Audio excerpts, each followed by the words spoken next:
The Lowe Post podcast, Tuesday morning. The draft is over. Free agency is 50-something hours away, and it's time to say the three most anticipated words in NBA podcasting. Dame's been traded. Wait, no. What up, Beck? Howard Beck, how are you? What's happening, Zach? That's the greatest misdirection you've ever thrown at me. Phenomenal. I love it. I'm going to be literally on the edge of my seat. You can't see my seat. I'm just going to sit on the edge of my seat for the entirety of this podcast while we sit here talking about Dame Lillard and many other things while waiting for some clarity on Dame Lillard. Our long national John Collins nightmare is over. Our long national Dame Lillard nightmare is seemingly just beginning.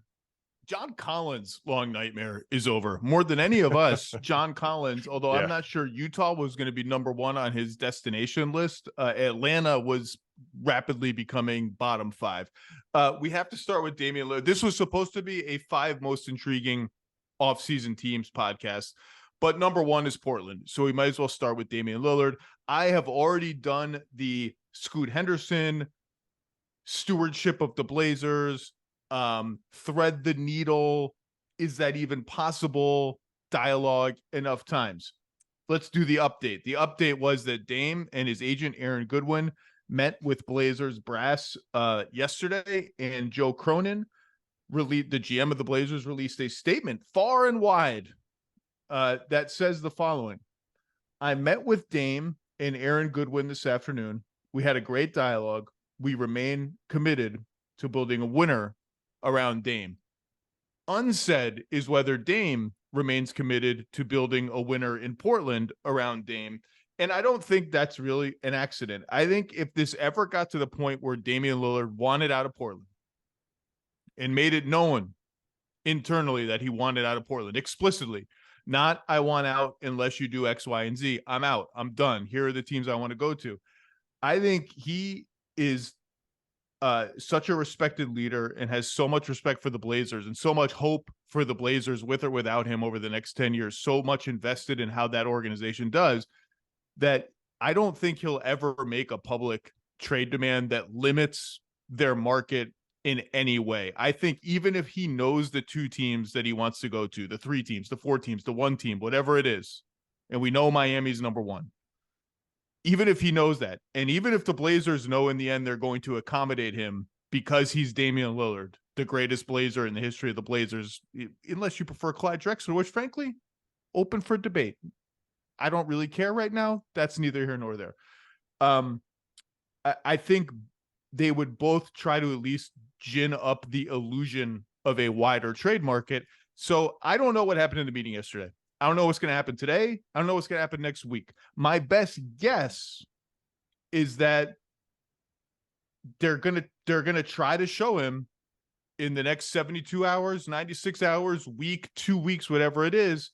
Here's our plan for threading the needle. Here's our plan for, yes, we just drafted another teenager, but we think the teenager we drafted is really good and ready to play now. We think the teenager we drafted last year is going to be awesome soon. We think Jeremy Grant's coming back. We think we can get somebody good with the mid-level. We think we can re-sign Matisse Thybulle. We think we can do X, Y, and Z via trade and upgrade whatever position in our depth. And Jabari Walker's coming on. Here's our plan. See how we execute it, and let's revisit it. To be clear, I don't know if that's what's going to happen. If you told me on this podcast that Chris Haynes comes out and tweets Damian Lillard wants out of Portland, I wouldn't be surprised. If you told me Damian Lillard is on the Blazers in January and this is a Kevin Durant in Brooklyn 2.0, where everyone puts it off and puts it off and puts it off, and then the Band-Aid gets ripped off when the Band-Aid's already fallen off and the whole thing is a disaster, wouldn't be surprised. Howard Beck, how are you? What do you make of all this? Doing well, thank you. Like everybody else who is paying attention to this league or people around the league, my head is sort of spinning, and I get it. There's like this kind of weariness out there about the Lillard thing, even though this is really the first time, let's face it, that it's kind of come this close to coming to a head. I don't even want to say it's come to a head. It seems like the meeting yesterday was it coming to a head, but then the statement from Joe Cronin after the meeting was kind of like It's coming to it's coming to a shoulder. It's coming to a chest. Sure, it hasn't reached the head. Whatever direction we go, that's where we are somewhere in the torso vicinity at this stage. But Joe Cronin's statement seemed to be trying to convey the idea that, hey, you know, we're all on the same page. Us, Dame, his representation. We're all talking. We're all committed to each other. Everything's fine. Everybody go home. Stop with your vigils and your trade speculation. Stand down on the trade machine. Like, it seemed like this was to me, and I'm viewing this through the typical journalistic cynical prism. To me, Cronin's statement was trying to calm the waters so that they can do whatever they have to do next, which I still think inevitably is a trade of Damian Lillard. Like, I don't know if there was going to be a path, Zach, that was not going to trade Damian Lillard. Let me back up. There's 3 paths, right? We know what the 3 paths are. Build a contender to the best of your ability around Damian Lillard. And by contender, I just mean a team that has, I don't know, let's say a puncher's chance. You love that phrase. So I'm just going to say puncher's chance. Sacrifice some portion of your future and build an immediate, respectable, high-level playoff team around Dame. That's option 1. Option 2 is, of course, trade Damian Lillard, build around Scoot Henderson, Shaedon Sharpe, Anthony Simons. And then there's a third option. Straddle 2 eras, sit on the fence with a big wooden fence post stuck right up your where. Oh, easy. But that's where they are. Zach, that is where they are. They have been sitting on a sharp, prickly fence post with splinters for I don't know how long. I was thinking about all these choices, and unpleasant. It is unpleasant, but that's what they've done, Zach. They have chosen in my chair now. They have chosen the worst, the most untenable of the 3 options, which is we don't really want to trade Damian Lillard unless he asks for it, and he's not going to ask for it. And we don't really want to trade our young players because we really think we're worried about what's going to happen once Damian Lillard's gone. So we're just going to straddle this thing. I know. Let's do a 2 timelines plan. Oh, no, wait. A team down in the Bay Area that is a much better, more successful franchise and that's won 4 titles was trying that and has now more or less abandoned it because it's really, really hard to pull off, even when you have all the equity built up of having won titles. It's untenable. It is uncomfortable. I apologize for the graphic nature of the imagery of fence posts in places, but that's where they are. I was like noting like options and choices and whatever, and it just hit me because I think I just watched this late one night recently of Indiana Jones and the Last Crusade, in that last scene with the old knight who's been guarding the Grail, and after Nazi collaborator archaeologist dude drinks from the wrong one, and he just says he chose poorly. They have chosen poorly. All right, okay. First to this point. First of all, I still haven't seen the Shia LaBeouf Indiana Jones and the Crystal Skull. Is it as bad as everyone says? I have not seen that one nor the new one, so I'm still in classic Indiana Jones mode. I have not attempted modern remakes or extensions, sequels. So I disagree with you. I don't think it's untenable, and I don't think it's impossible, and I don't think it's even irrational for them to try it. I think if your goal is build a championship contender, every path is a losing path. Every path is a low odds path. I think their best possible chance of building a championship contender in the next medium term is definitely trading Damian Lillard and rebuilding. I think that's, of all the paths, that's the most likely to yield a true blue legitimate contender. If you're going to tell me that the thread the needle is the least likely of the 3 to build a legitimate contender, I think you're probably right.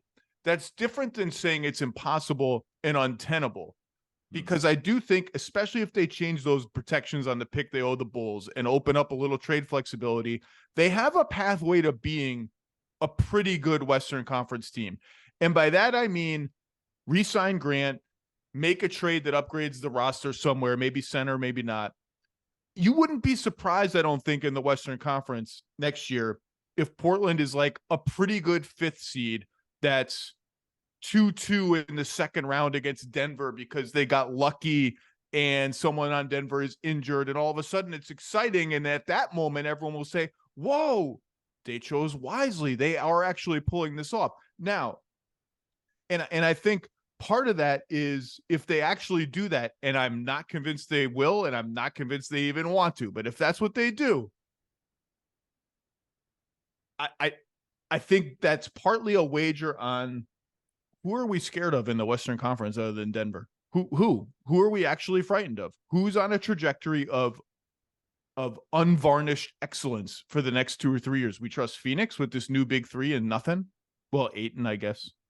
We trust the LA teams who are cobbling every year. Cobbling, and the Lakers did a wonderful job of cobbling. Clippers are on my list of most intriguing offseason teams. They have some pretty big questions. We trust Memphis, Sacramento, New Orleans, Golden State. We trust any of those. Are we scared of any of them? Now, on the flip side, and why I think that's sort of a glass 3/4 of the way full view of viewing the Western Conference. Man, you look at the West, Houston's not on my list of most intriguing offseason teams because I think we know what they're going to do. They're going to splurge. They're going to splurge on veterans. They just had a pretty good draft. They have a lot of good young players. They get an organizer in there, let's say Fred VanVleet. Not saying that's going to happen, but they get a real organizer in there that organizes their team. They get an anchor on defense who can at least prop them up a little bit, whoever that ends up being. They're not going to be bad. They're not going to be like they've been. The Spurs, obviously we know who the Spurs are getting, and that dude's going to be good right away. I don't know how good, but he's not going to walk in the door like a typical rookie. He's going to be good, and they have cap space, and they have a core of young players who are all improving, particularly if they bring back Trey Jones. You could go in the Western Conference next year and legitimately have all 15 teams either trying to win or on the upswing at the same time. Like, there's going to be no easy outs next year in the Western Conference. No easy patsies if the Rockets and the Spurs use their cap space correctly. Now, and I think that kind of mitigates against the idea that, yeah, maybe the West is open-ish after Denver, but it's also like you could be 12th pretty easily if things go poorly for you. And on the flippity flip of that, if everyone is trying to win in the West next year, obviously there's an opening for any team who would like to do what the Wizards are doing and increase their chances of getting a top 4 pick in the draft. So I don't think it's untenable. I don't think it's impossible.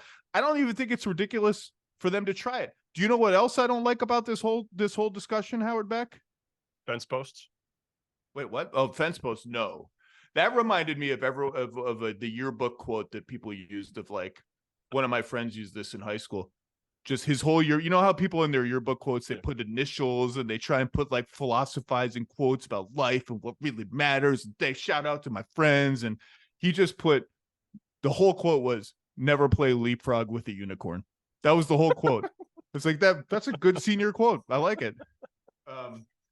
Shout out Ned Lanneman, who I believe lives in Portland now. Good yearbook quote. Good job, Ned. 2 things I don't like about this. Okay. Number 1, I'm real tired of the word should coming out of the mouth of pundits on television who have 0 of their life invested in the Portland Trailblazers or Damian Lillard. Telling Damian Lillard, do you care about winning?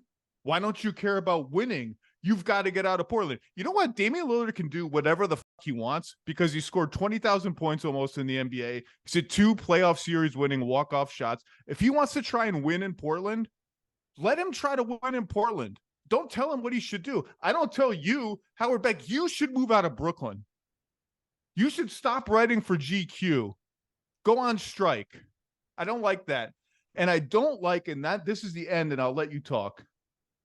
I don't like the assumption in the media and among people around the league that there's a lack of sincerity on the part of both the Blazers and Damian Lillard, stemming from the idea that neither of them wants to be the bad guy.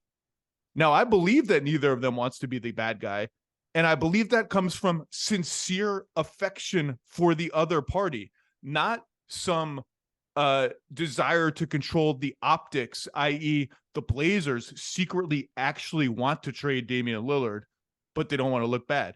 Damian Lillard secretly wants to light the organization on fire, but doesn't want to look bad. I'm sure there are members of the front office that actually do if they had their druthers, would like to trigger a rebuild. But I think both parties are sincerely torn, loyal, and able to feel multiple things at once. So I don't like should, and I don't like the cynicism of, well, they both want to break up, but they just don't want to look bad. Maybe parts of them do want to break up. Parts of them do want to try to make it work. Like, this is a real human drama here. It's not like, I don't know. It's not like just cold-hearted chess. By the way, I'm just now noticing that you're wearing a Miami Heat, Miami Vice shirt, and it looks awesome. It's phenomenal. It's a nice shirt. I'm with you on pretty much all of that. And in the story I had for GQ Sports yesterday afternoon, you know, I had one of those blind quotes from somebody else in the league who was basically saying, like, nobody wants to be the bad guy. And talking to people for over the course of days for just, and it wasn't a Dame Lillard specific story. It was broadly just kind of setting up the offseason, but it was every time it came to Dame and the Blazers and this seeming whatever, stalemate, standoff, limbo, you know, fences. The sense is, yeah, this, like, they're heading for a divorce, but yeah, it is kind of the no one wants to be the bad guy, but it wasn't so much about optics. It was more of, I think, a mix of what you're saying. I think Damian Lillard, I have always honored this and believed this in his sincerity of wanting to stick it out in Portland. Stick it out is actually even too pejorative, of wanting to make it work in Portland, of wanting to stay there, of keeping faith in that franchise, and of liking and loving his place in that community, that city, that franchise's legacy, everything about it.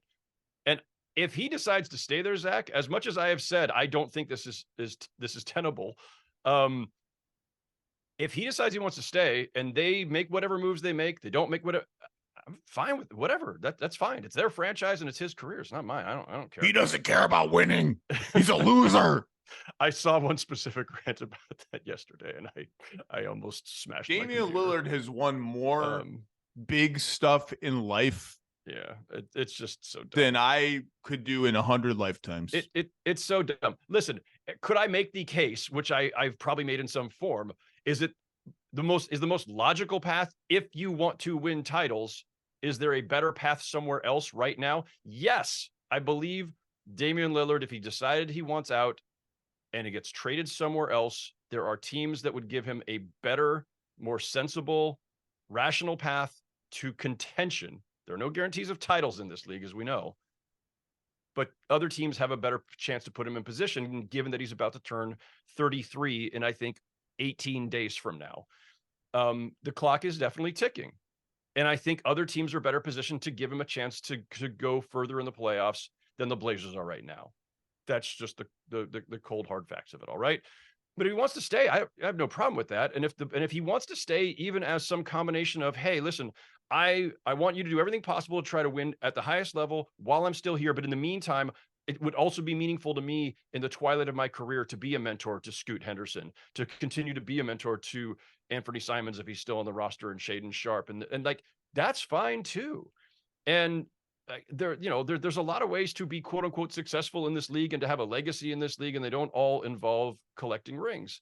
I love what Vince Carter did with the back half of his career, but I do think that Lillard has made it clear in various ways, subtly and not so subtly, that there is an urgency, that he does want to see them. Oh, he said it on the record. I don't want to have a youth movement around me. Yeah. And so when I say untenable, they're doing the youth movement. They didn't trade the pick that became Shaedon Sharpe a year ago. They didn't trade the pick that became Scoot Henderson. Now they could still trade both of those people. They could trade Shaedon Sharpe. They could trade the rights to Scoot Henderson. They could trade Anthony Simons. Any given minute now, they could make a hard left turn, and it would change the entire discussion. But as of right now, it seems to me like they're stuck in this kind of limbo where it is a little bit of listen, to your point about how we're characterizing these two parties and sincerity and everything else, I don't think I have much doubt in my mind that if Damian Lillard goes to them today and says, you know what, I'm sorry, it's time. It's time. This is not a trade demand. This is not a trade request. This is a discussion, but I think we need to work together on something that benefits you and benefits me. However you want to phrase that, term that. I think that would be a relief on some level to Blazers management. Not that they would relish trading him away, but it would be a relief. I do think it lets you off the hook. You don't want your legacy to be the GM who traded Shaq, the GM who traded Damian Lillard, the GM who traded Kevin Durant. It's hard to be that person. It's hard to bear that. It comes with a lot of baggage. It would let them off the hook if he just says it's time, and not because they need to be able to say to the public, well, we didn't want to trade him, but Damian demanded it. It wouldn't be that. But if that won't happen. No, but even there will not be that kind of right. slinging of dirt. No, I don't believe so. But even in a private conversation where he makes his wishes clear, that gives them absolute clarity on their direction. They're no longer straddling, and they can do it because they know this is in his best interest and what he thinks is in his best interest, which is the most important part of best interest, what Damian thinks of his own best interest. So I think it would let them off the hook. I think they would feel some relief at that. The most, I don't even say frustrating thing. Again, in the end, I don't care. I'm just an observer. But I think the most frustrating thing in watching it from a distance is the lack of clarity. The teams that generally frustrate me the most are the ones I look at and go, I don't know what you're doing, or if you even have a clear idea of what you're doing. You just seem to be meandering. And there are always a handful of franchises at any given period of time who are just kind of like grasping at straws, or just kind of, lurching toward this thing, then that thing. They don't have a clear set of convictions or values or direction. And those are the franchises that kind of drive me crazy sometimes. And it's felt like Portland has been in that kind of philosophical limbo. I don't disagree with you that some portion of their brain trust, or some portion of every individual's brain in the brain trust, would feel relief. I also think they sincerely, another parts of their brain sincerely kind of like the theoretical / not so theoretical anymore challenge of, can we actually do it? Can we actually thread the needle and build a winner around Dame? Like, that's a fun front office challenge. If that meeting were to take, go ahead.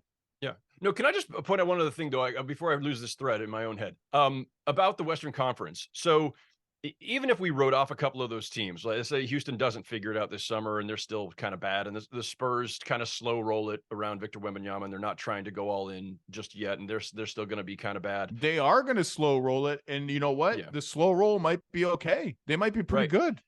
But even if we're just talking about 12, 13 teams that are in it, I think it also can make the argument for not trying to thread the needle with Dame and keeping him there and trying to do basically a 2 timelines plan of sorts, because I look at it through the reverse lens, which is, what are you, Portland, doing that's going to vault you past? And granted, you're right. How much do I trust the Kings? How much do I trust the Suns built around 3 guys with a massive amount of money? How much do I trust the Clippers staying healthy? How much do I trust? Like, there's a lot of variables with all these teams. Staying healthy? We have to change the language from staying healthy to getting healthy about the Clippers. Fair. There are a lot of variables with all of these teams that are ahead of Portland, but I look at it through the prism of, if you're making some moves to try to be good right now around Dame and to pass all these teams, what are you getting that's definitively making you better than, as flawed as they might be, the Lakers, as flawed as they might be the Suns, as flawed as they might be the Kings or the Grizzlies or the Clippers? Like, what are you doing that's actually vaulting you past all these teams? And I don't know that path is that simple if you're not going to give up some pieces of your future, because your best trade assets remain the guys that you insisted on drafting and keeping, Shaedon Sharpe and Scoot Henderson. So they're not trading those guys. They're not going to do it. Right. Exactly. So how do you improve this roster if you can't figure out, if you don't have the other assets to acquire better talent? So that goes back to a little discussed part of this, which is, I don't think people have kind of looked back at the CJ McCollum trade enough, because they traded Nance in that trade, who's a player who's not healthy very often, but good when he's healthy. And they got Josh Hart and Nickeil Alexander-Walker back. Josh Hart and Nickeil Alexander have turned into Chris Murray, essentially, who they just picked in the draft. And they picked Chris Murray because he's an older college player and he's ready to play now, and they think he's going to be ready to play immediately. But you look at that starting 5 as it is now, and you have Dame and 1 or 2 of the young guards, and Nurkic and Grant if they re-sign Grant, and there's a hole on the wing. that is Josh Hart sized. And Josh Hart got off to a roaring start in Portland and then tailed off and stopped shooting threes and got the yips, got traded to the Knicks for a pick that ended up in the 20s, was awesome for the Knicks. So awesome that they're almost certainly going to bring him back on some kind of new deal. And like, they would be a lot better if they had a veteran wing, kind of like Josh Hart. And that CJ McCollum trade, I'm not saying it was like amazing for New Orleans, or I don't know if it was amazing for either team, but it's that's an element that's not discussed. Now, if that Damian Lillard meeting that you just described, theoretically, if he goes in and says, it's time, this is not a demand, it's a discussion, let's collaborate. Here's how I would envision that meeting playing out. You would normally think there would be a tweet from someone in the media close to Dame's camp who would tweet Dame's case and what he's demanding and the list of teams. And maybe that's what happens. I could see an alternate reality where they work so collaboratively together that they say, let's just not leak this to anybody. We want an open market. We want a frothy market. We want to help each other. I know where you want to go. I'm going to get you there. But let's mechanically do it in a way that best helps the Blazers, which is being quiet about it. Now, you can't be quiet about anything in the NBA. So then the way it leaks is that the teams that he wants to go to start to get contacted by the Blazers, by Dame's representatives. We know who those teams are: Miami, maybe Brooklyn, maybe some Cinderella teams that we're not talking about. And then they start to talk, and then it starts to get out almost kind of organically as the league gossip chain begins. And look, we know, like Miami, we know the Miami offer. It's Hero, some salary filler, 2 Heat picks, maybe the kid they just drafted from UCLA or Jovic or something. Like it's not amazing. It's not amazing. It's better than nothing. It's okay. The Nets would have a decision to make, which is, how aggressively do we want to be in on this? How aggressively do we want to pair Dame and Bridges and Claxton and figure out what we have and figure out if we can get another guy? Because you're not trading Bridges or Claxton. If you're trading for Damian Lillard, you're keeping both of those guys. Yeah. That's the whole point, which means you're throwing Ben Simmons' salary into the trade, and you get his Instagram account as well. And does that count against the cap? The Instagram account, is that an extra cap charge? It's a net. Do you have to send out extra second round picks for them to take on the Instagram account? I don't know. Is that a negative asset? It comes with a t-shirt too, a tank top, something. So then it's a matter of like, how many picks are we going to throw in? We have 3 Suns picks left. I think they have a Philly pick. They have 2 of their own picks they can put in. So how many is that? 6 right off the bat. Did you count the Dallas pick? They have, I guess that one too. The Dallas pick, that's 7. And the kid, they just drafted 2 rookies. So if you want to count one of those, that's kind of like 8 picks. How much of that, they're not going to throw all that in, but how much of that are we willing to throw in? And then after that, it's kind of hard to find a team that makes sense, honestly. Like it feels almost destined to be, if it ever comes to be, Miami and or Brooklyn decides to hell with it, let's really go for it. But Miami being the leader in the clubhouse, you could make it. Is there anyone else you want to make a case for? I mean, you can go through all the teams if you want. I haven't gone down that rabbit hole that far. I mean, I kind of feel like there's an inevitability here. If there's a trade discussion, collaboration, that it's probably those 2 teams, that he ends up with one of the 2. And the thing is, the Nets are in the driver's seat because of everything you just listed, right? Like if the Blazers' goal, which obviously it has to be, is set themselves up as best as possible for the post-Dame era, so get as many young assets picks as you can, the Nets have much more of that to offer than the Heat do.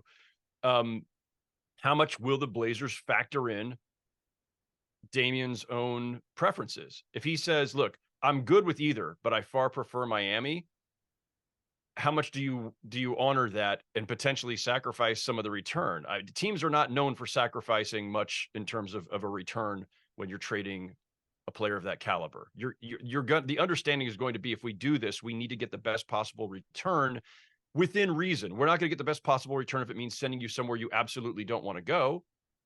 But if you are fine with both of these teams and one of them clearly has a better array of assets to offer us, then we got to go with that offer. And I think the Nets have a lot more just because of that.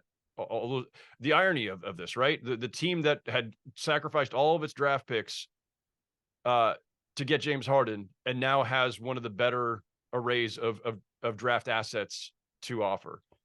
Those Phoenix picks far out are, as of today, valuable. I mean, in 4 years they could look less valuable. We don't know, but right now you have to look at them like those are pretty good picks.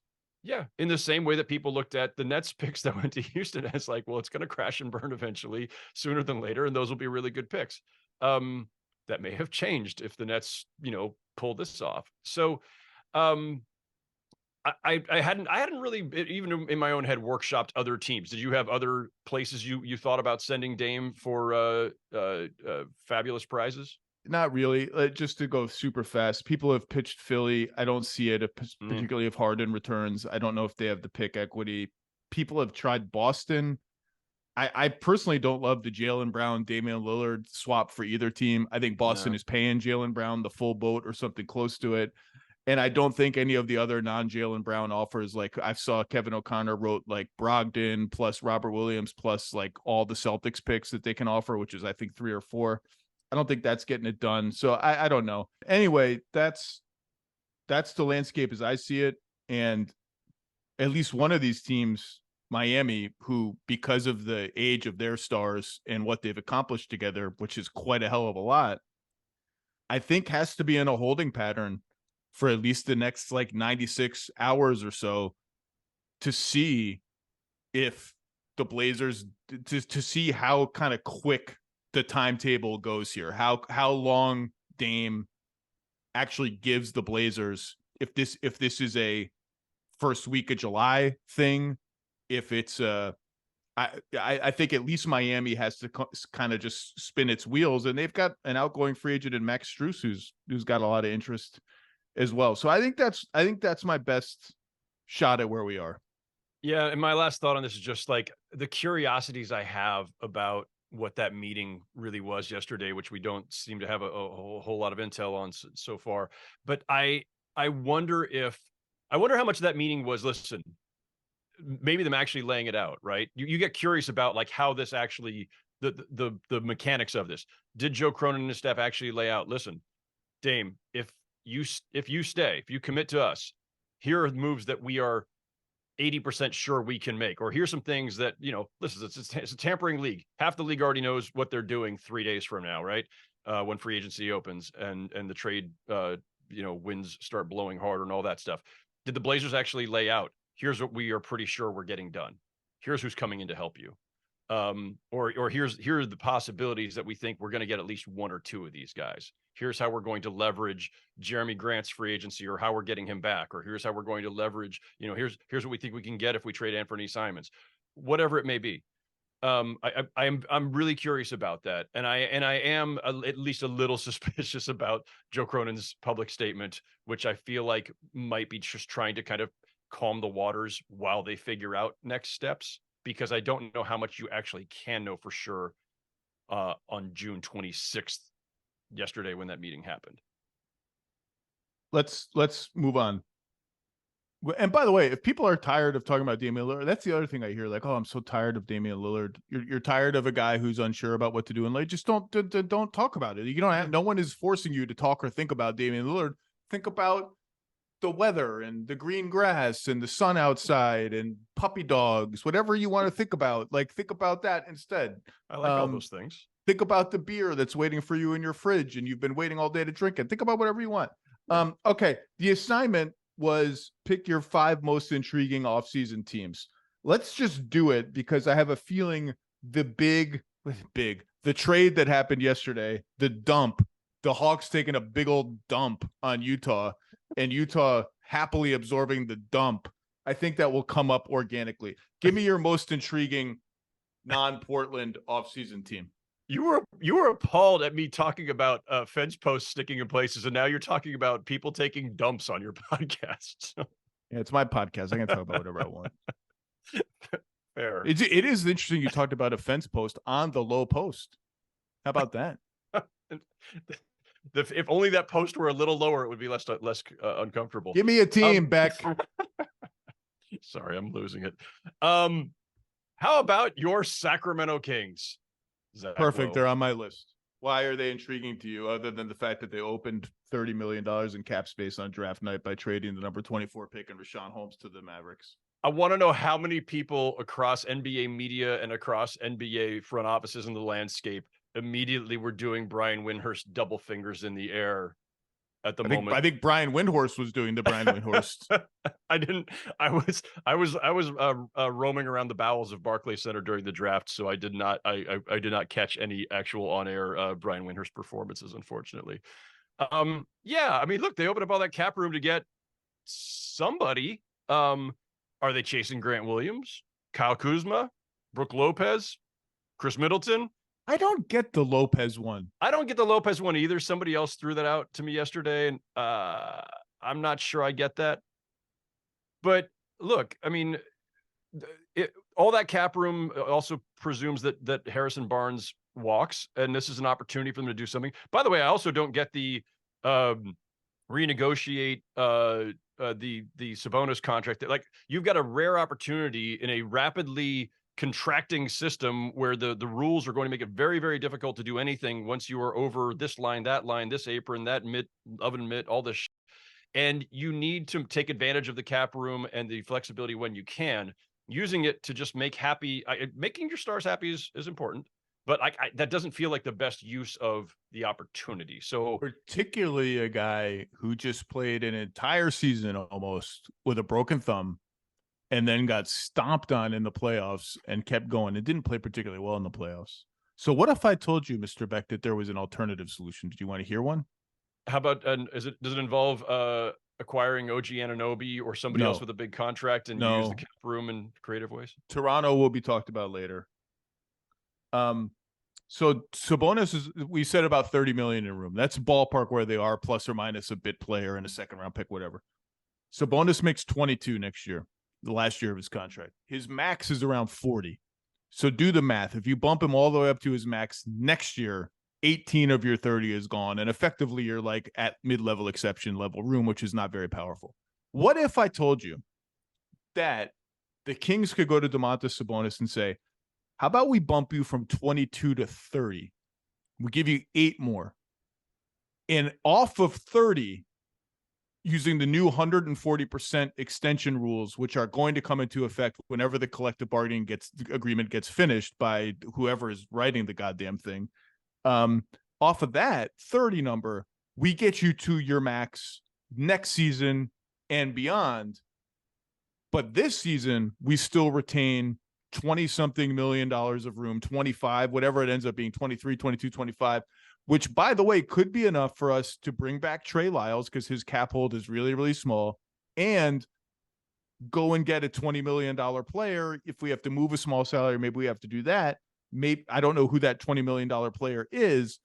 I think that's a potential path for them, but I said last Friday, I'm kind of skeptical that of all the Draymond Green noise. I'm sure they like the idea of spooking the Warriors, and I'm sure part of them likes the idea of like, is it worth exploring? We're a bad defensive team. He's the greatest defensive player of his generation. I just sort of doubt that that's their target. And if you get down to 20 using this alternative method I'm talking about, he's damn sure not your target, because Draymond Green is not changing teams on a 3-year, $60 million, 4-year, $80 million deal. Draymond Green is extremely likely, from everything I've heard, to stay with the Warriors if they are in the ballpark, not the ballpark, if they're close to what others are offering. Let's put it this way. The post Chris Paul trade, the assumption around the league is Draymond's going back to the Warriors, and I agree with that. So I don't know what Sack is up to, but that's just a path I would keep my eye on. Whether Sabonis is amenable to it, I don't know.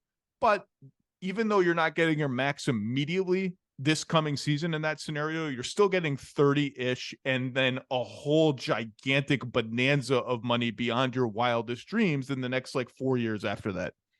Yeah. And look, because he's not a free, when a player's a free agent, you sometimes overpay because, well, I might lose my free agent if I don't overpay. And I've got the ability, because of the way bird rights work and everything else, I can pay him more and I can give him more years, blah, blah, blah.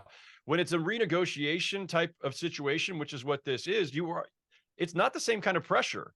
Like, I'm sure that his camp was probably applying at least a little bit of that. Like, oh, hey, you guys got some room to do this. We should do it now. It's not the same thing. Like, there's no obligation to do that.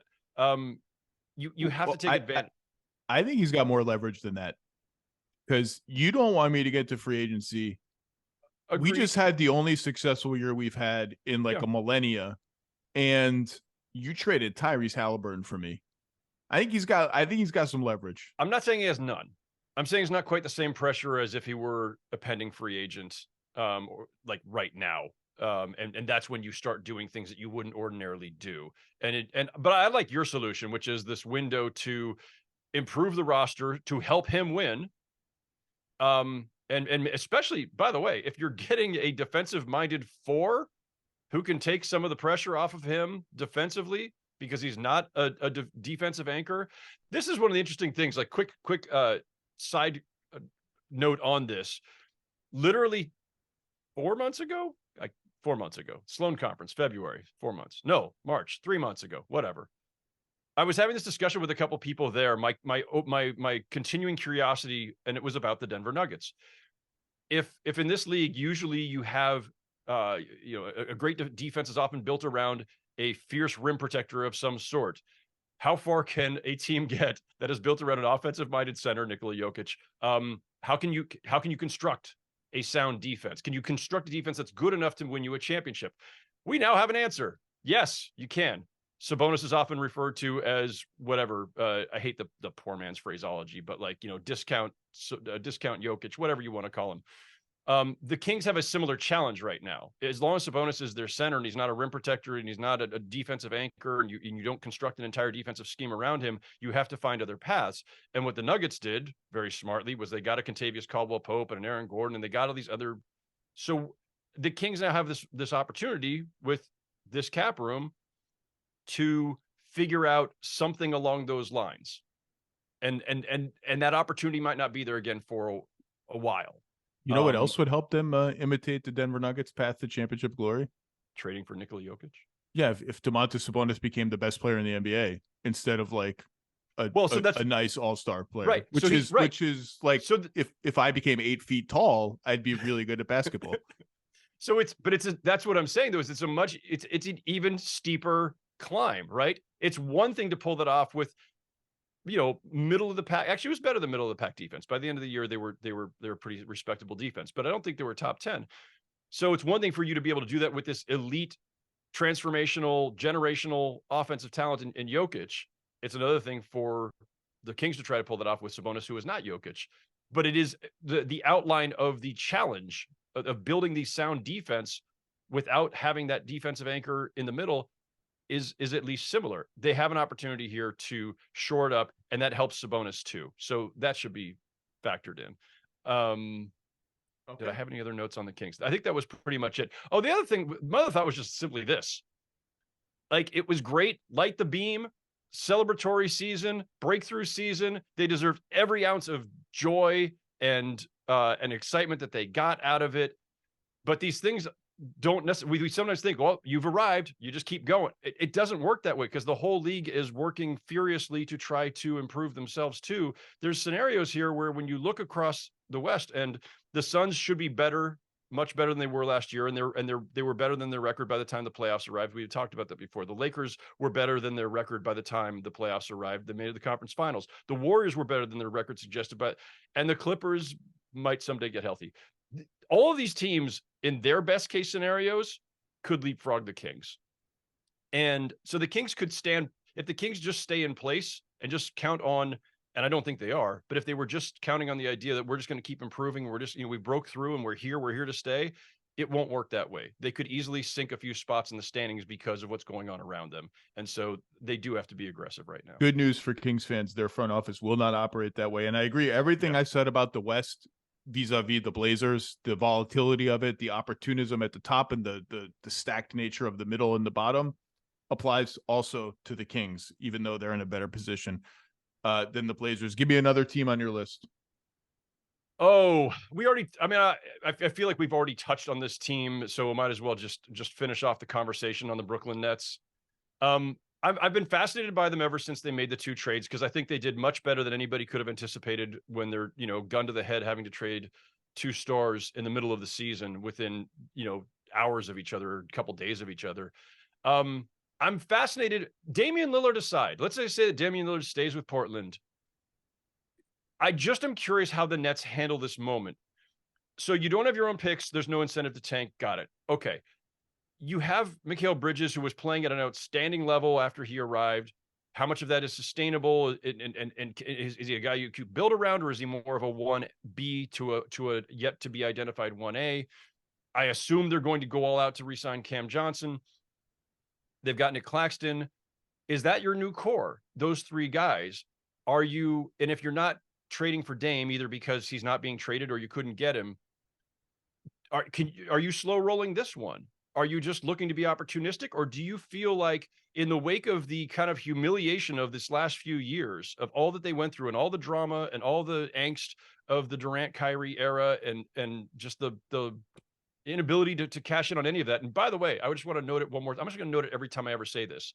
They're the only team in my 26 years of covering the NBA who sort of voluntarily, blew up a plausible contender, even though I didn't think they really could win a championship. They blew up a plausible contender at midseason. That doesn't happen.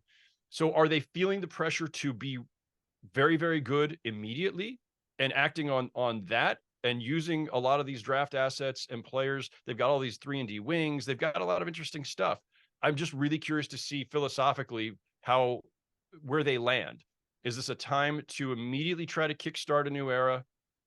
Because they could also, by the way, they could flip Mikal Bridges. They could trade him for more stuff. And I'm not saying they should.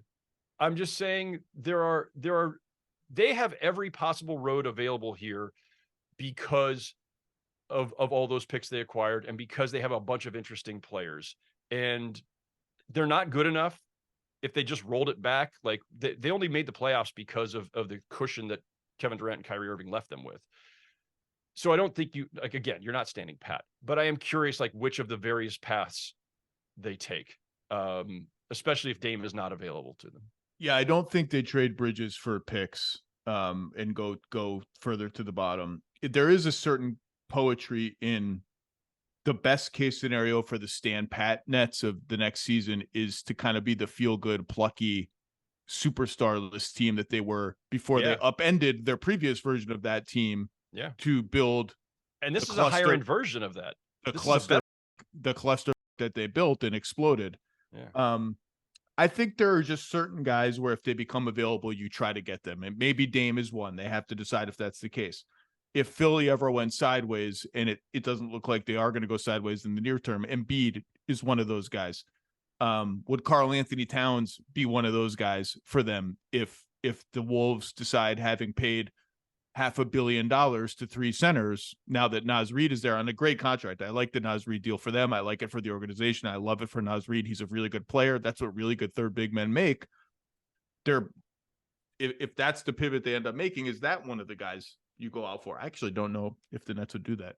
But I think slow rolling it is okay because those picks aren't burning a hole in your pocket. You're going to have them for a while. There's going to be other guys that come around.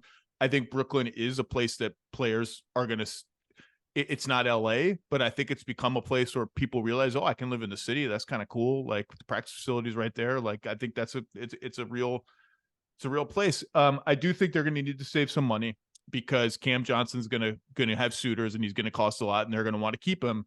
So I think, they've been asking a lot for Royce O'Neal and Dorian Finney-Smith, like picks upon picks, maybe one for Royce O'Neal and one and something for Finney-Smith, whatever the price ends up.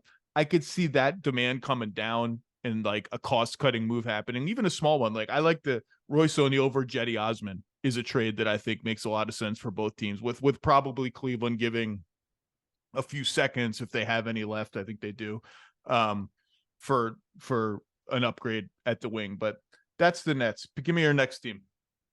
Can't avoid it, and it's related. The Mavericks. I don't want to talk about the Mavericks. Next.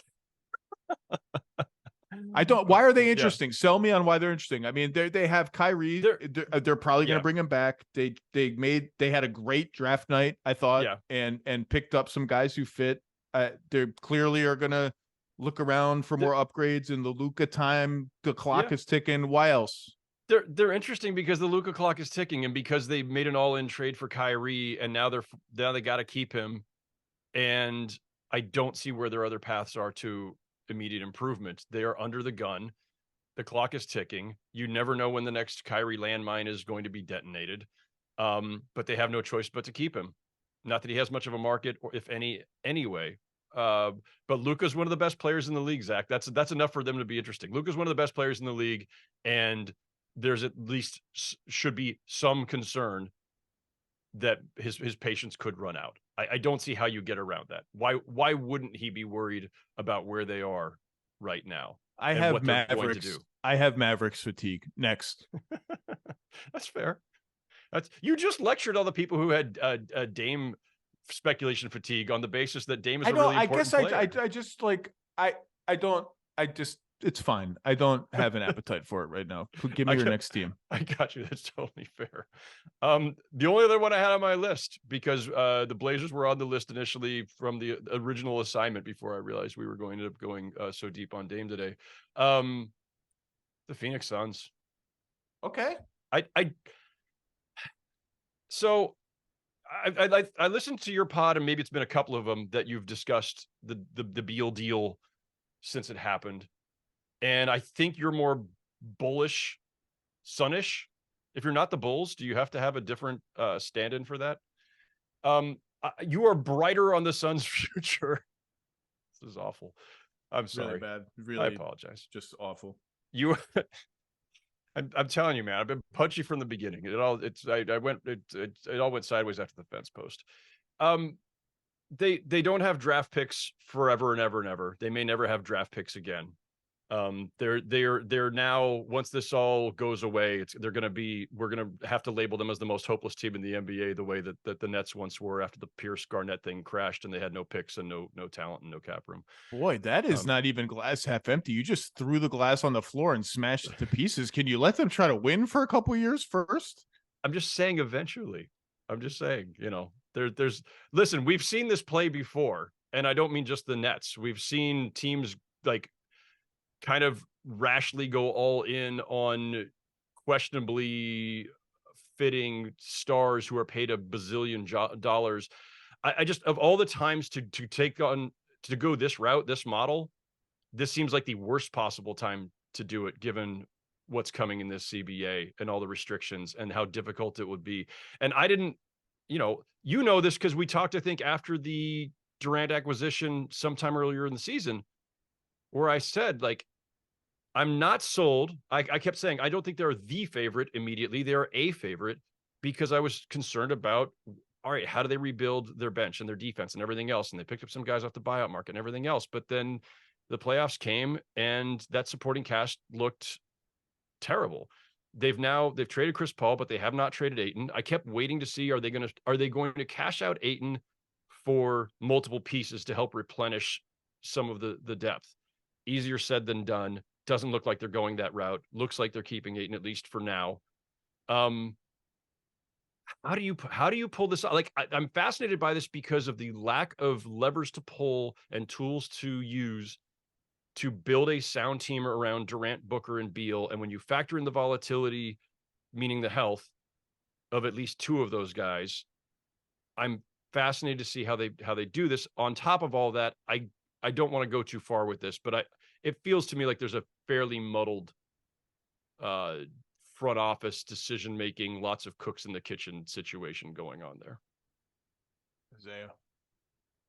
Isaiah's back. And by the way, who has that track record of just saying screw the salary cap? We're just going to acquire every big contract, no matter how bad it might seem. We know who's done this before. I don't want to talk too much about the Suns because, like you said, I've talked a lot about them since the Beal trade. I just think they're going to be really good if they're healthy. And yeah, the depth will be an issue. Look for them to re-sign all their bird right guys and at tradable at prices that are precisely if they all want to stay. If they all want to stay. If they all want to stay. Well, if they're paid well enough, they're all going to stay. And if they're healthy, applies to any team. If those 4 dudes are healthy, and I'm counting Ayton because I don't think they're trading Ayton right now, and I think they could use a center who's I think Ayton is better than his reputation, and I know his reputation right now is at its lowest ever point. I just think they're going to be good. I'm going to give you some teams on my list. You can pick one, okay? Fire away. The Milwaukee Bucks, with Chris Middleton and Brook Lopez heading into free agency, and Giannis up for a supermax again, not far from now. The Chicago Bulls, with decisions to make on the following players, non-trade decisions. So leave aside the Zach LaVine noise that has been bubbling. Ayo Dosunmu, Patrick Williams, DeMar DeRozan, Nikola Vucevic, Patrick Beverley, and Kobe White. Re-sign all those guys or extend in DeRozan's case, you're up over 180 to 185 million over the second apron next season for a team that, by the way, am I allowed to throw up on this podcast? I know that Arturas Karnisovas has to speak publicly and praise his own players, in this case, a free agent in Vucevic. And when he speaks publicly, is talking not only to the media, but to his fans, the Bulls fans, to Bulls ownership, to Vooch. But that statement that he made the other day about how he thinks the Vucevic trade worked out well for the Bulls is an all-timer. I mean, an absolute all-timer. Spoiler alert, it went badly. It did not work out well. It is Ishtar of trades. It's not good. Go Google it, kids. Look it up. It's not good. ISHTAR. And the Lonzo thing, which is just really, really sad that they expect him to be out the whole next season, because as I've said many times before, I will never forget watching that team fully formed in November of their first season together in Staples. What was then Staples, I think. Blow the doors off the Lakers. Running, prancing, Lonzo shooting threes, hitting the head, fast breaks, just a fast athletic machine. He tied them together and gave them an identity. And without him, they just don't. It's just kind of like, all right, DeMar, you should have been Ranger. Okay, Zach, your turn to run a pick and roll. Oh, it's a Vooch post up. It's just so sloggy, like an attractive sloggy, because those guys are still fun to watch, but there's just no cohesive principle to like what they are as a team. So that's one. Toronto, obvious. I mean, they've got Siakam on an expiring, Anunoby on an expiring, Pirtle's in free agency, VanVleet's in free agency. If they re-signed all those guys, they're right where the Bulls are in 24-25 at 180, 185 million for a team that didn't make the playoffs last year. Pick one of those teams. I also have Indiana and Orlando because I can't resist either one. I think I feel about the Bulls the way that you felt about some of the teams on my list that you just have no use to talk about anymore. Like the Bulls, remember what I was saying earlier about like I want to see a team that has some conviction, like there's some principles. It's a clear direction. You know exactly what they're about, whether it works or doesn't.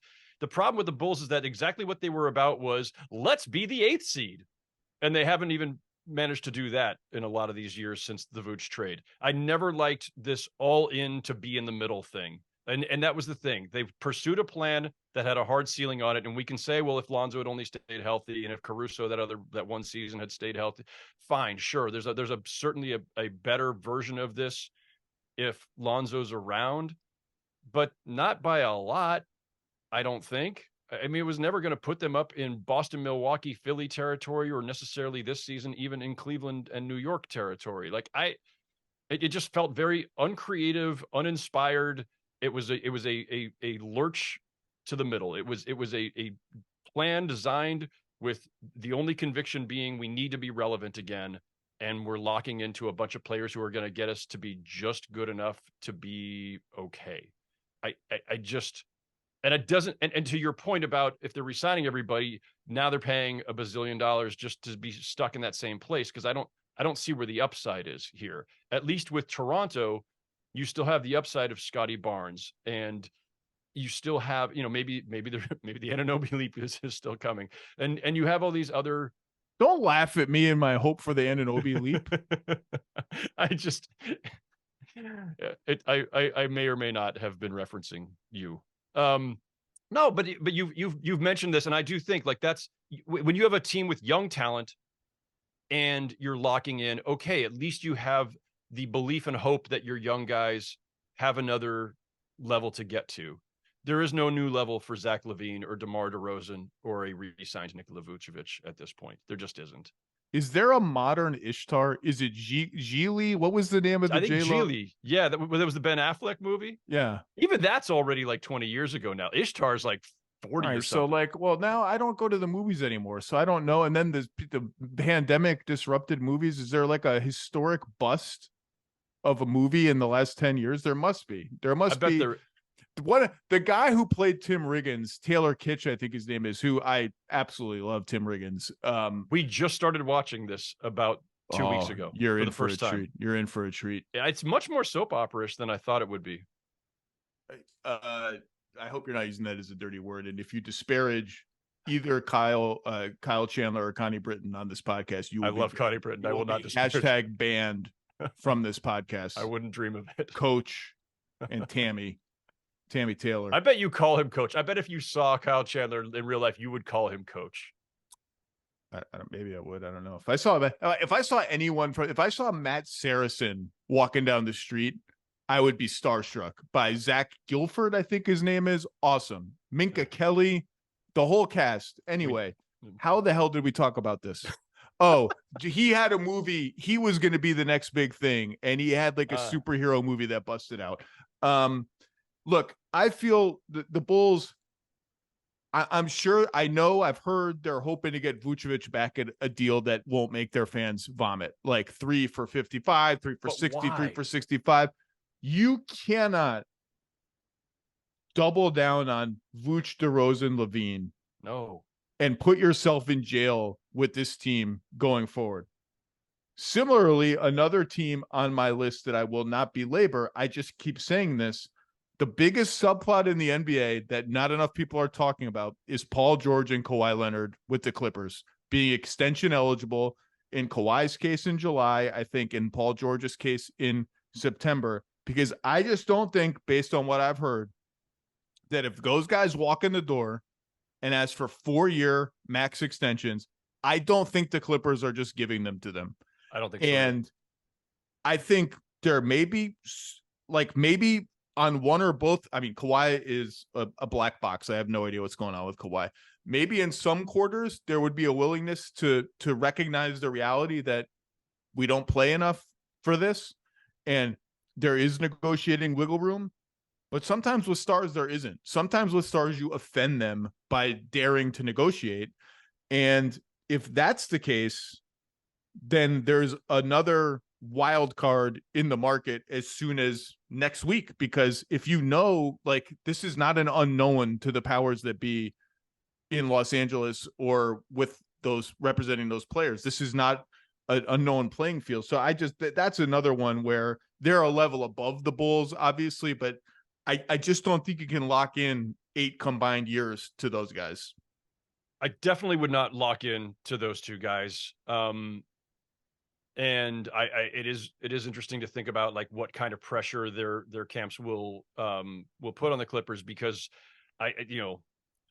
you don't want things to get uncomfortable, right? You are trying to, you were trying to hold this together just long enough to see if they get and stay healthy long enough. Maybe we finally get the payoff that we thought we were getting in 2019 when we went all out to acquire them in the first place. And so in the meantime, you don't necessarily want to start pissing each other off and creating other kinds of tension.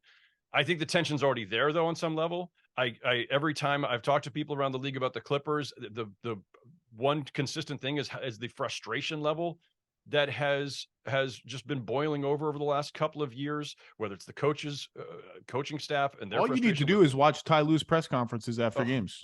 Yeah. Oh no, he's and that's why there was so much speculation.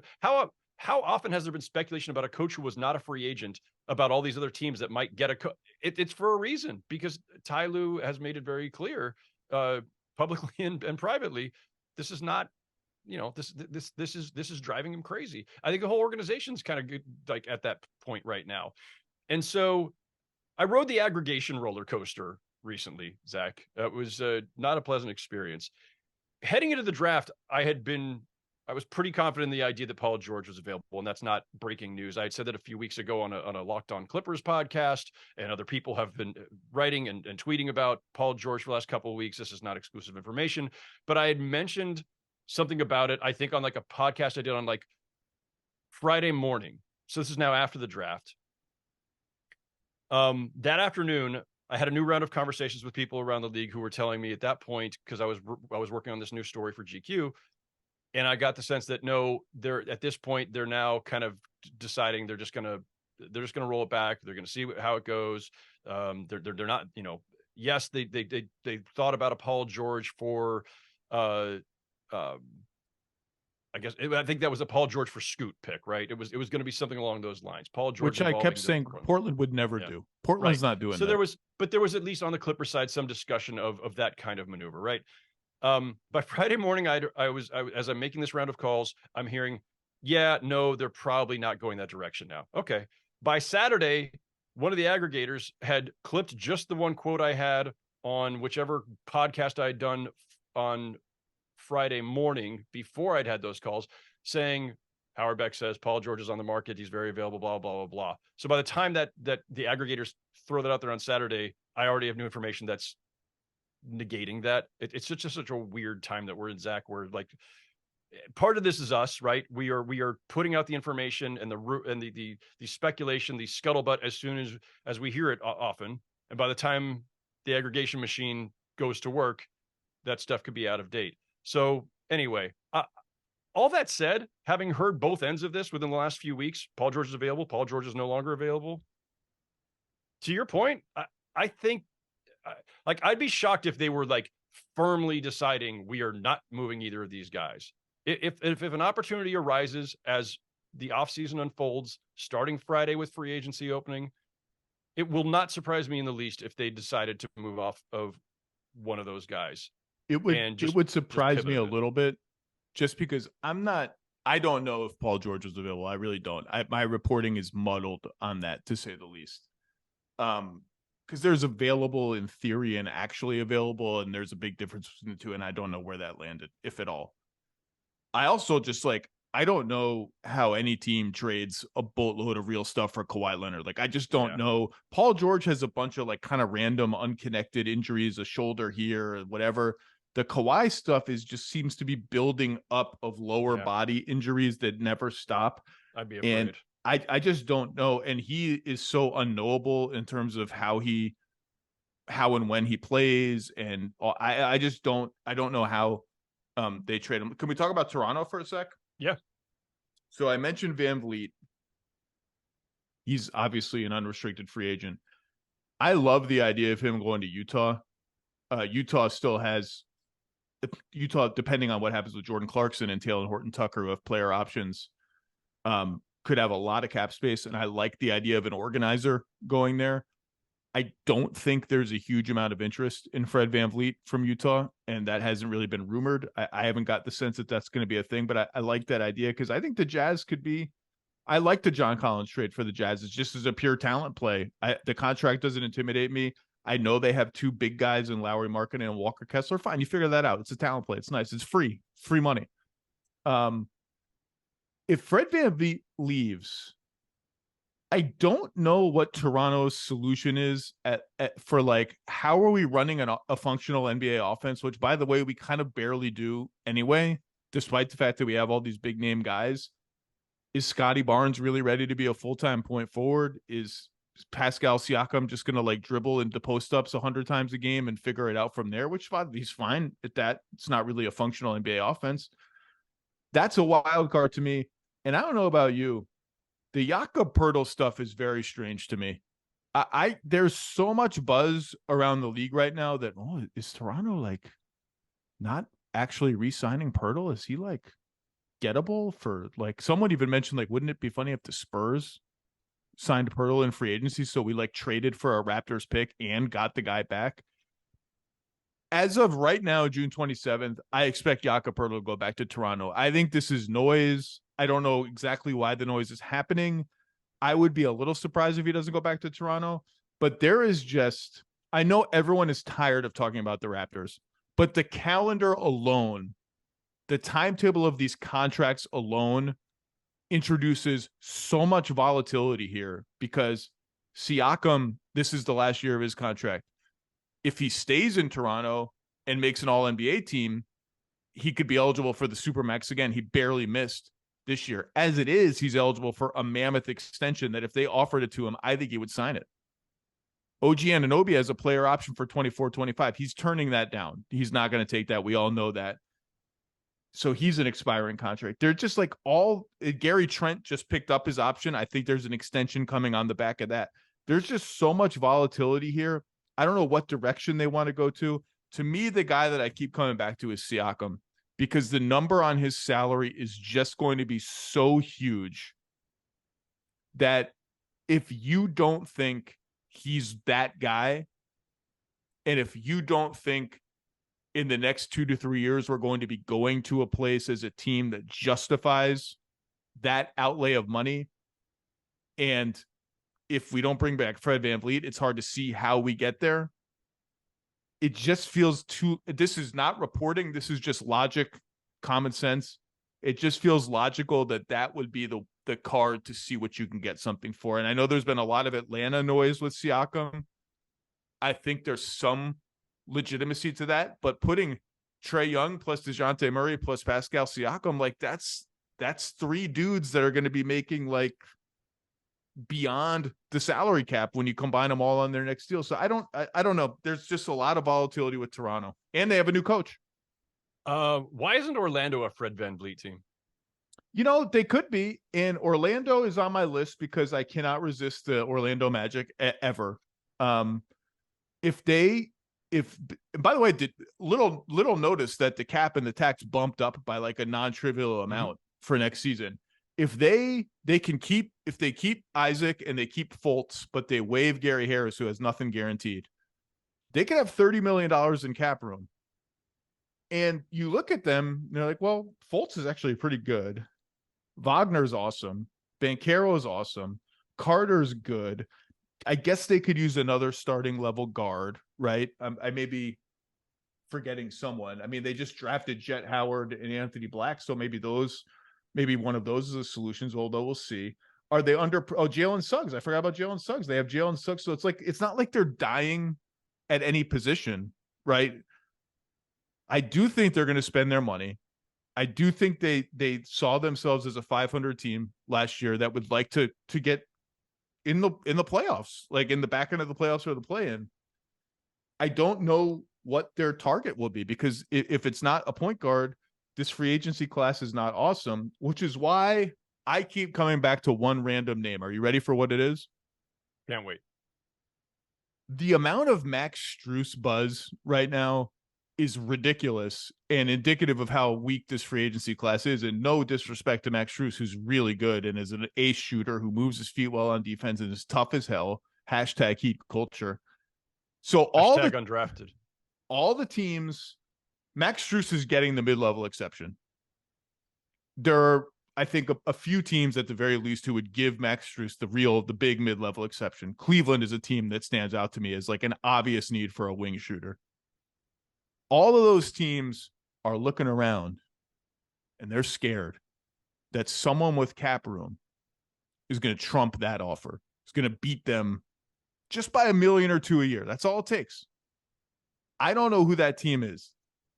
Some people think it's Indiana. I'm not sure it's Indiana. They got a lot of guards and wings. I would guess it's not Indiana, who just drafted their power forward of the future in Jarris Walker. And I think is content to just kind of see what they have. They'll dabble. If they can get another veteran, not even a veteran. I don't know if they want an older veteran, but they'll dabble. I wonder if it's Orlando, who's coy as all hell, if only because if you can't decide what position you really want to fill, you just default to let's get a shooter in here because we never have shooting. Let's just see what it feels like to have a real shooter. I don't know what they're going to do. You like them for VanVleet? I like the Magic for VanVleet. One of the interesting things in this league, when you're a team like Orlando, any of these young teams where like, all right, you've been in the muck forever, you finally hit on a couple of picks, you have the outline of a team that could be, kind of is on the rise. When do you press the gas pedal and say it's time to spend, and on which players, right? And like, is this the offseason where you say it's time to add some veterans to this core? Or do you give it a little bit more time to marinate? Fultz and Cole Anthony, like, they're fine, but I think the consensus around the league is that those guys are best as like both of them as a third guard. Fultz is also expiring after this year. I should mention that, which could be a wild card here. And it's great the way he's rebuilt his career. It's fantastic. But the Magic, have at some point an urgency. I don't know if it's right now, but at some point there's an urgency to say, okay, let's figure out how far this new core can go and what it needs, and getting a point guard who pulls it all together. And especially like VanVleet, like, there's just so many teams over the last several years, and over the course of his time with Toronto, and the last time he was a free agent several years back, where you look around, you think like, oh man, how many teams could use a Fred VanVleet? And not just because of a certain amount of skill, the skill set, but like natural leader, outspoken, smart dude, great in the locker room, character guy, plays hard. Every especially a young team, like, that's the guy I want to pull it all together, right? Maybe there's another version of that somewhere around the league. He's the guy who's available right now. It feels like the right fit to me. Interesting. I don't know what's going to happen with Fred VanVleet. Wouldn't surprise me if he went back to Toronto. Wouldn't surprise me if he's a Rocket. Magic wouldn't surprise. I don't know. I like the idea of him in Utah. I haven't heard boo about that. By the way, we didn't really talk about this much on the John Collins thing. Are you at least a little bit surprised that after 752 consecutive days of him being on the trade market, that it's Rudy Gay and a second round pick? I mean, but they blew it. I mean, this is like a classic case of like, they tried to trade him for too long. They waited. Agreed. They waited till they were under such a financial crunch. They had no leverage. And after he had one of his worst seasons, I remain a believer. He's got some issues as a player, but I like John Collins. But yeah, I mean, there were multiple times where they could have or got close to getting a first round pick for him, including at the trade deadline 2 seasons ago with Sacramento. There was a Harrison Barnes plus top 5 protected Kings pick, which wouldn't have conveyed because the Kings ended up getting the 4th pick and picking Keegan Murray. Remember, Collins was almost going to Phoenix before they got Durant. I think Phoenix was going to send out, they were going to send out some kind of better draft compensation than was received here. But I mean, Atlanta had to do something because they got too much money. They got Sadiq Bey they want to pay. They got Hunter on the wing. They have a Kongu and Capella. So it's just an unreal squandering of an asset. Like, whatever you think of his play, his contract, some, there's always a little bit of murmurings around the league about just what he's like to play with, whatever the concerns may be. You got to get more than that. And maybe they couldn't at this late stage, or maybe you just shouldn't take phone calls from Danny Ainge. Well, a team I heard at least had some relatively serious internal discussions about, should we wade into the John Collins thing? And I don't know if they contacted Atlanta or how serious it got, was Milwaukee. And that's interesting to me because I do think Milwaukee is looking around for like, can we get a little just injection of randomness, injection of like bounce and athleticism and just change, maybe just change more than anything else. But I don't think that went anywhere serious. And I think Phoenix even looked at him again this time around and just doesn't have anything left after trading Beal. But the Milwaukee one is interesting because, I'd bet pretty good money on Middleton going back to the Bucks on a reasonable new contract. The Brook Lopez one is the one I can't figure out. How much of a flight risk is he really? Is he actually going to like end his career potentially in Houston? Is he just going to take Houston's money and hope to end his career somewhere else? Is Houston that eager to just, yes, we need a starting center. We're not going to start Şengün, and we just need to be competent so badly this year that we will pay 35-year-old Brook Lopez all of this stuff is very confusing to me. And when I'm confused, I tend to default to the simplest solution, which is he'll probably go back to Milwaukee. But it's a strange one. That's an Occam's razor kind of thing, right? Yeah. I can't remember who I had this conversation with the other day, but we were talking about the idea of Brook Lopez in Houston and just how quickly he would just completely lose his because of the way those young guys play. Well, but not if Fred VanVleet's there with them, or veteran X and veteran Y. It's a different equation, right? Absolutely. But if it's him there with that backcourt and the way that they play and just how just loose and unorganized and just everybody's just kind of in it for themselves, like that would drive Brook Lopez up the wall. I'm pushing back on this. Yeah. I'm pushing back on this. Right. I'm all in for Jabari Smith Jr. I think Jalen Green is going to be really good. I know he's polarizing and he's frenetic and his defense has a long way to go.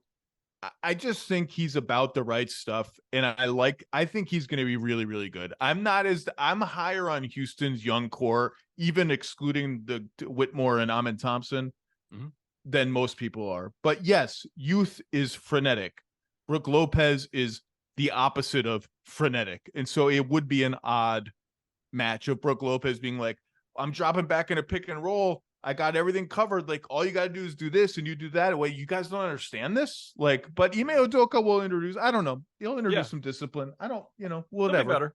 They'll be better. I just thought it was funny that this was somebody from another front office speculating on, the Brook Lopez ire level potentially there.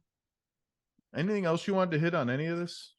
I think we have hit all the highlights. So it's June 27th. Yeah. Free agency begins. It's 11:53 in the morning on June 27th. I believe free agency, quote unquote, begins on June 30th at 6 Eastern time. So how many hours is that away? Like 79 or something like that? 78?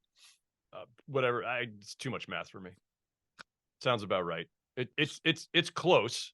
It's very close. I can't keep track of when free agency opens anymore, because it used to be you would just, it's July 1st. Every year it's July 1st, but it's July 1st in the East, but it was actually 9:00 Pacific. And then the league, to address that and also to give your network the chance to do cool TV shows about free agency opening, moved it up. But I thought it was 9 Eastern, 6 Pacific, but now it's 6 Pacific. So it's 3. No, 6 Eastern, 6 Eastern, 3 Pacific. 3 Pacific.